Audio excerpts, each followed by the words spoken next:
What's up, you guys? Forrest here with the FoCo Flow Show. On this week's episode, we are talking about the benefits of a carbon wheel set and high engagement i9 Hydra hubs.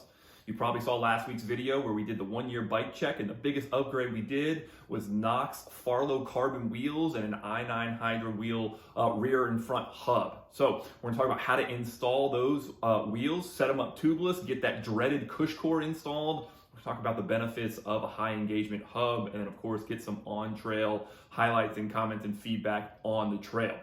It's by far the best upgrade I've done to my bike. I want to talk through the best way to do it, the most cost-effective way to do it. But of course, I want to hear from you guys. What is the best upgrade you've done to your bike, or tips and tricks on how to set your tires up tubeless or Cush Core, so we can all get out there together and find that flow.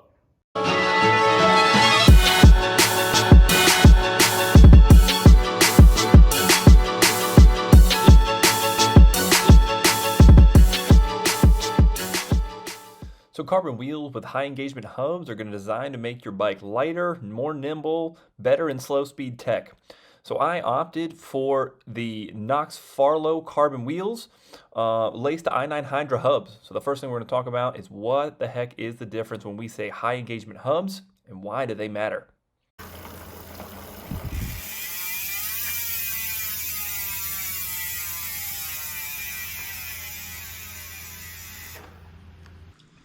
On high engagement hubs, the circular degree and how often it engages. So when you spin back, you see this.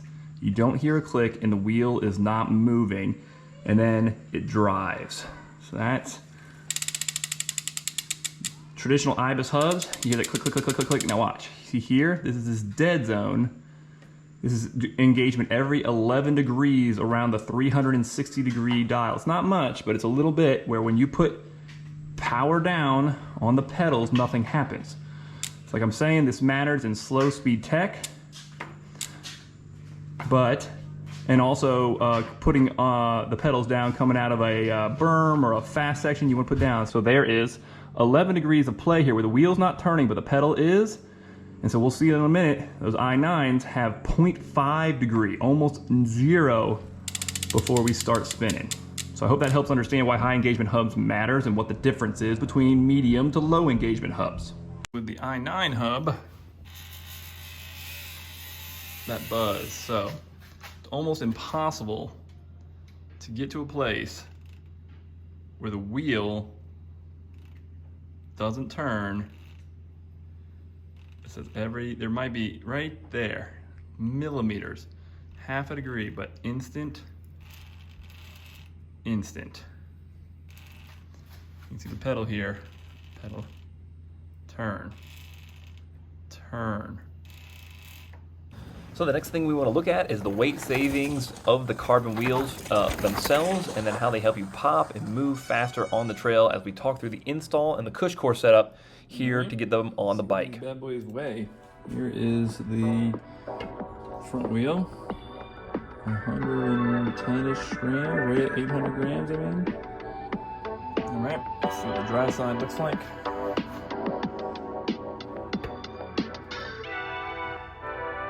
Drive side, right there around 1,020, 1,030. So to get these carbon wheels installed and then the Cush Core and seated tubeless, we've got to get the rotor off of the old wheel set. Use a torque wrench, break the bolt loose in a star pattern, and then once you get them broken loose, feel free to use a drill to drill them out quicker to save you on some time. And you place the rotor onto the new wheel set, and then you can hand tighten the bolts in a star pattern. Feel free to use the drill to get them tightened down faster, but do not torque them down with the drill. That's where we break out the torque wrench again and get everything tightened down to spec.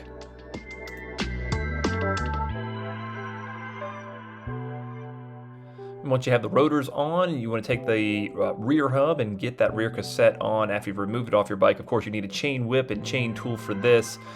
Make sure you are looking at the correct hub driver, line it up, and then you slide them on just the way that they came off. Once you get them removed and lined up, you can put them back on. They only go on one way, and then from there, put the free cogs back on top in the correct order. They'll only go in one way, and then you can lock them tight with the socket wrench for the cassette tool. And then once you have that set up, you're ready to start the actual Cush Core install.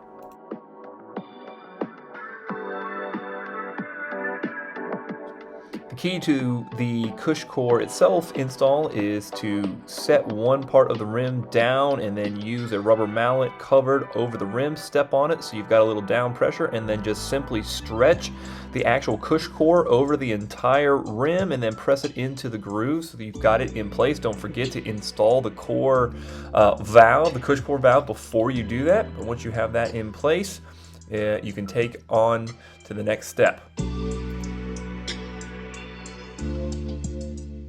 And you'll have to excuse the stellar camera angle for this one, but you want to take soapy water and you want to spray the whole inside of the tire that you're looking to install.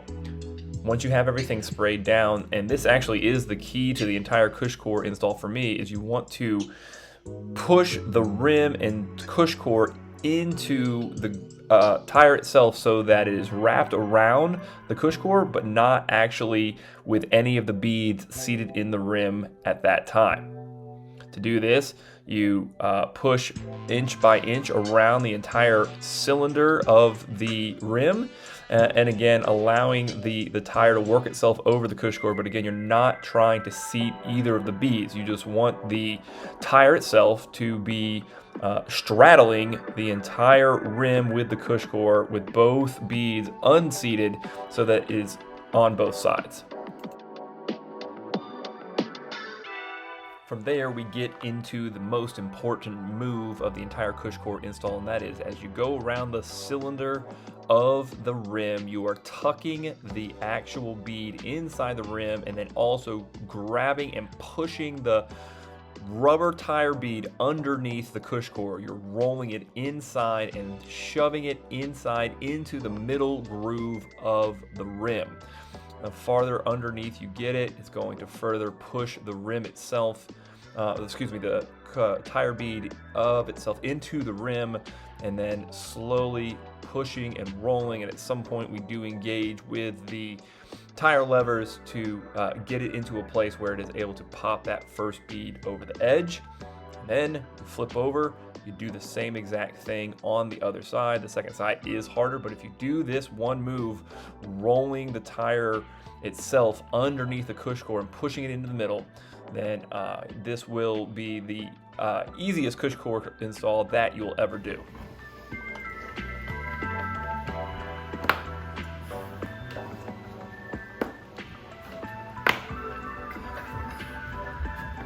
Oh, I got it. Woohoo! That wasn't so bad.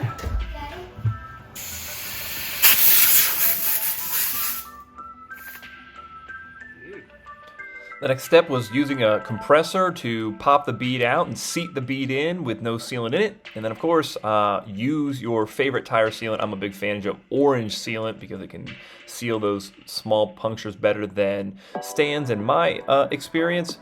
Get the sealant back in it, slosh it around, and then of course you put it back in and pump it up one more time and then splash it around to get everything seated and sealed for the first test ride.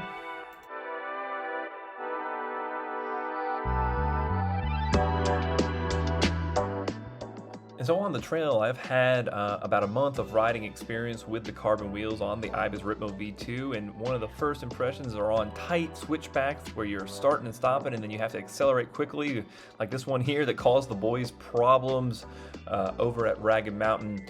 It's immediately noticeable just how fast the wheels can gain speed and help you with bike control, turning and then accelerating up.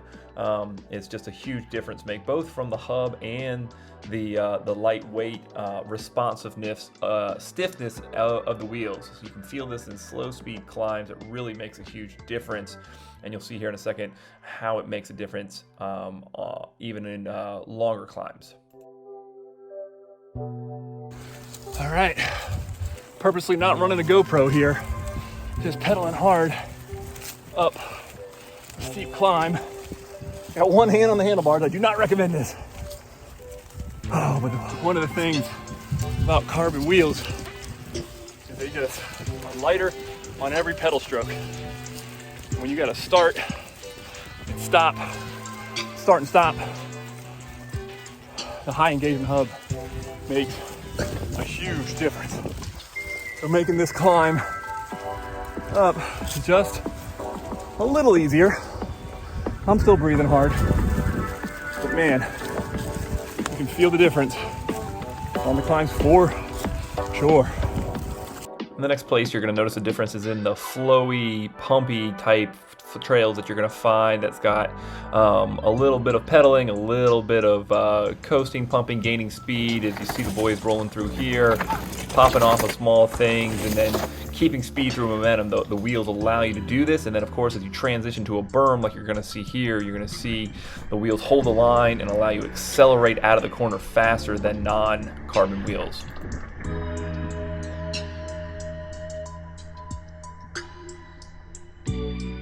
And so this is one of the most noticeable areas in addition to some of the slow speed tech. When you're going up, down rock climbs, it's going to be blasting out of a berm like you're sort of seeing here, and then getting back on the gas. The high engagement gets the bike going immediately, and then you can fire off into that and then line yourself up for something like this where you get a chance to pop, get some air, move the bike around, and then really send a little bit better, a little bit faster because the bike's a little bit lighter.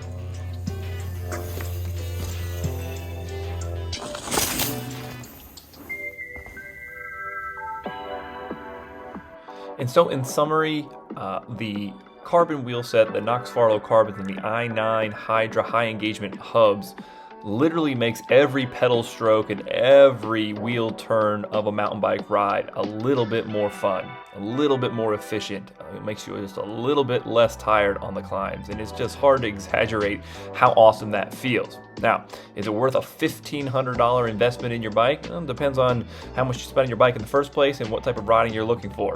For me, it was worth it. It's an incredible thing to have that flow in the trail. But if you have a different opinion, if you have a different experience with carbon wheels, comment below. Let me know what your favorite wheel build is.